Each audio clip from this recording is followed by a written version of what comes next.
ಸಿದ್ದಾಪುರ ತಾಲೂಕಿನ ಮೆಣಸಿ ಗ್ರಾಮದ ರಾಮಚಂದ್ರ ರಾಮ ನಾಯ್ಕ್ ಎನ್ನುವರ ಮನೆ ಆವರಣದಲ್ಲಿ ಅಂದಾಜು 15 ಅಡಿ ಸುತ್ತಳತೆಯ 30 ಅಡಿ ಆಳದ 10 ಅಡಿ ನೀರು ಇರುವ ಬಾವಿಯಲ್ಲಿ ಆಕಳೊಂದು ಆಕಸ್ಮಿಕವಾಗಿ ಬಿದ್ದು ಪ್ರಾಣಾಪಾಯದಲ್ಲಿತ್ತು. ವಿಷಯ ತಿಳಿದ ಅಗ್ನಿಶಾಮಕ ದಳದವರು ಸ್ಥಳಕ್ಕೆ ಬಂದು ಸ್ಥಳೀಯರ ಸಹಾಯದೊಂದಿಗೆ ಸುರಕ್ಷಿತವಾಗಿ ಮೇಲಕ್ಕೆ ಎತ್ತಿ ರಕ್ಷಣೆಯನ್ನು ಮಾಡಿದ್ದಾರೆ.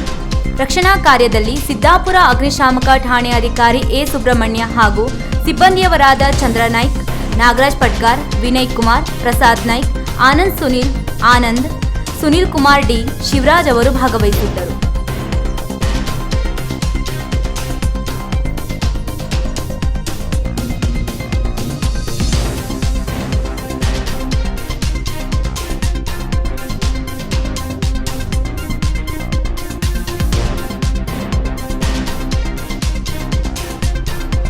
ವೀಕ್ಷಕ ಮಹಾಪ್ರಭುಗಳೇ, ನಮ್ಮ ಚಾನಲ್ ಅನ್ನು ಸಬ್ಸ್ಕ್ರೈಬ್ ಮಾಡಿ, ಶೇರ್ ಮಾಡಿ, ಪ್ರೋತ್ಸಾಹಿಸಿ.